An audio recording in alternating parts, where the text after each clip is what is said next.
And I would like to speak about corruption.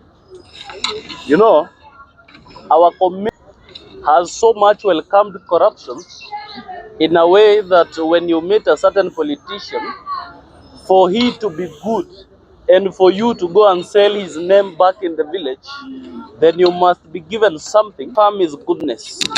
And therefore, the problem does not come with corruption. Because in Kenya, corruption is more profitable than integrity.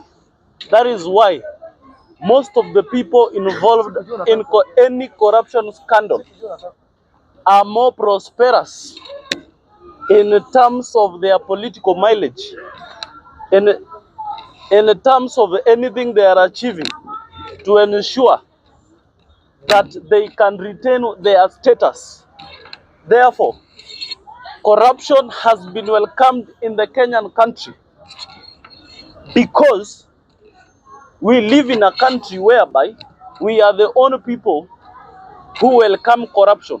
For instance, at times I take the back at you. What is happening, Mr. Speaker? I am saying that if you look at the candidates, if you look at a general election here in Kenya, if you look at two candidates, one who has been in various corruption scandals and one who has integrity issues, because this person will come and campaign, and because you are there since morning till evening, you've not gotten something, and then this corrupt person who is coming to campaign leaves something behind, and then tomorrow you go vote that person. We have a problem. We vote corruption more than integrity. So as we come here and discuss that corruption issue, let us take it by our own selves, because we have allowed corruption to an extent that we can vote corruption and disallow integrity, because we don't believe in the people who are integrity. The integral people are the people who we don't believe in. We believe in the most corrupt people. And like I said, corruption in Kenya is more profitable, because someone can be found in a 600 million scandal but can pay only 2 million to ensure that that case is gone. Few examples have been showed by this government. This government has appointed the people who have been found on corruption scandals, but because they paid something in the court as fine, less than what they stole, then they are again back reappointed. On the issue of increasing our counties and constituencies, that is not an issue, because imagine if our 47 counties are still handled in the same way they are right now. Imagine of us adding to maybe 50 or 60. That means we'll have 60 governors. That means we will be having 60 corrupt people in every county. So it is better we run with 47, a number that can be managed in case of increasing others, because the governors that are there right now, they are not complaining about how small those counties are. They are not complaining of how big those counties are. So let us treat those counties the same way they are, because we need to reduce corruption and we should not allow it to go further. Also, we have bad representation of the people that we have taken to parliament. As I said, we have had people, our parliamentarians, who are fighting the other day in Ubunge, a nominated one and a one from Iela. You wonder, someone has a car, a four-wheel car, a very good salary, has a very good loan, good car grants, but they are still behaving the same way people here in Jivanji, others who are of misconduct behavior, are behaving, and those are people with security guards. Those are people who are living lavishly. They are living lavishly in big estates, but they are doing whatever they are doing. That is bad. We condemn that.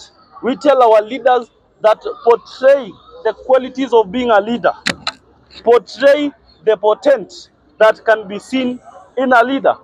And I want to speak, lastly, as I finish, about the issues of Butere. We've seen that the CS has dissolved the board of Butere girls. I want to tell you, Bwana CS, that whether you dissolve it, whether you change it, the script will not change. You've not changed the script because Malala is still there. So there is nothing is going to happen.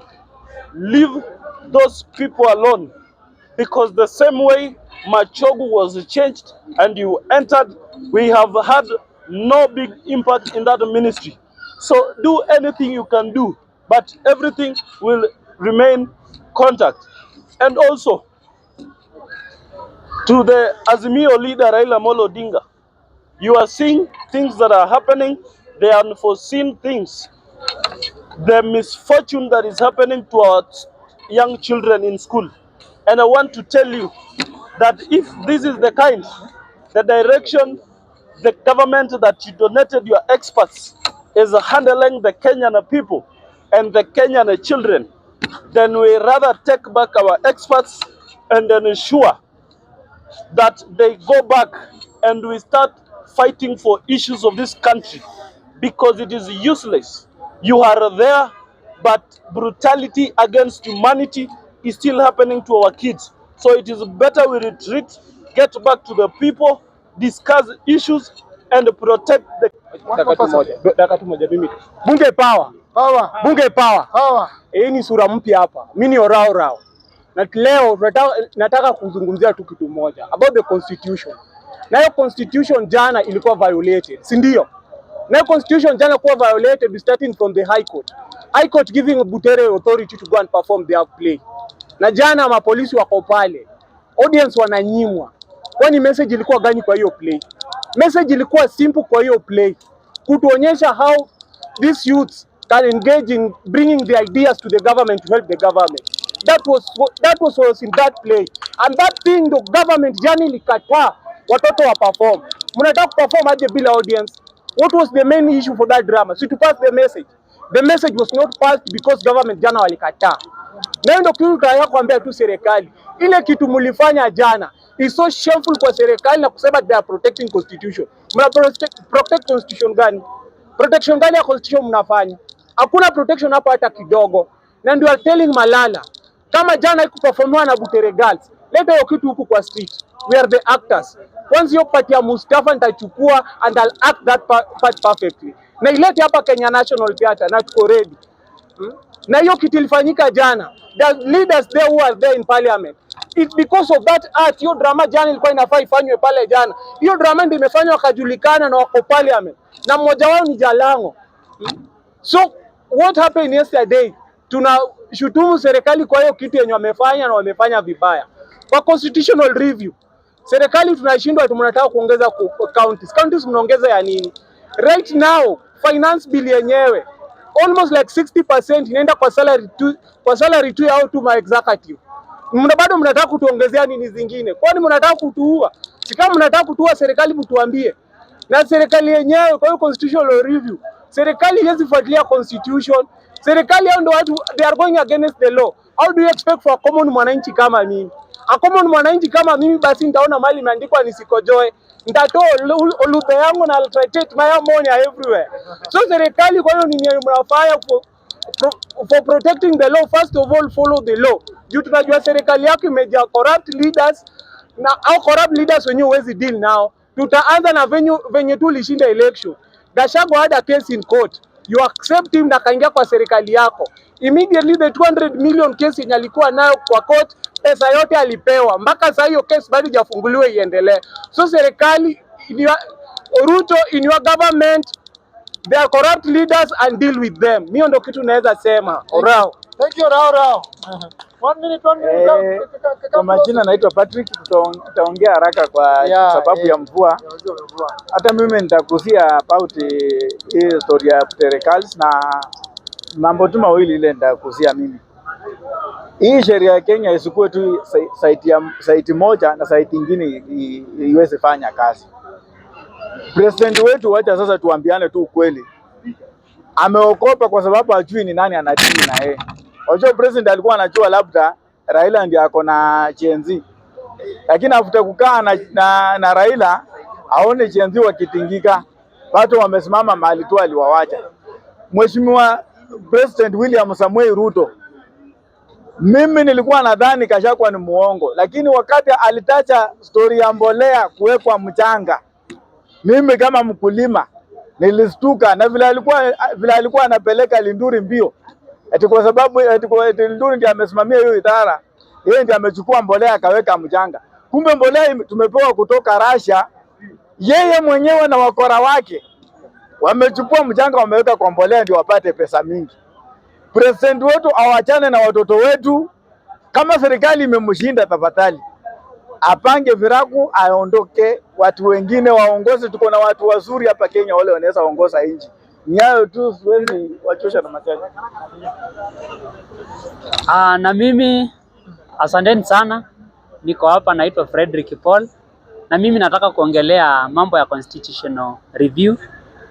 Mimi kulingana na mimi, hiyo discussion kuna wakati tulikuwa nayo hapa ya ilikuwa imeletwa na NTV, na tulikuwa tunasema mambo ya politics. Politics zimekuwa the most expensive career in Kenya, and we said that politics, those who are getting into politics, inafaa imekiwa kama something to do with monthly stipend. Au wanasiasa wapewe kitu kidogo ya kuwa sustain, ndio politics ifanye watu waache kupigana. Kama ni president aache kupewa pesa mingi na powers mingi. Kama ni senator pia hivyo tukiteremka, na ikiwezekana hizi siti pia tupunguze.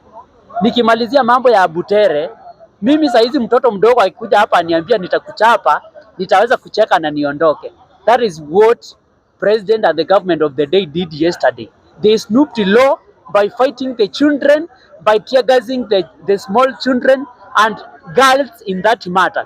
Yesterday the constitution was violated, and I wonder, how are you going to protect something which you don't believe in? If you want to protect the rule of law, you must if you want to protect the rule of law, you must respect it.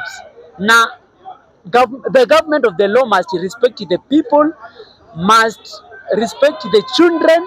Na hiyo play tunasema tena na tena, sisi pia tuko na vipawa. Iletwe hapa National Theatre, iletwe kwanza, tunasema iletwe hapa Jibaji. Malala tunakaribisha hapa Jibaji, wewe ni mtu wa kiwanja, tutembee na wewe. Jalango hata wewe hujaongea, lakini tunasema hiyo play ikuja hapa Jibaji na wana Kenya wakuje wote, tutaiwatch hapa na tutalinda hii kiwanja, to watch Echoes of War na hizo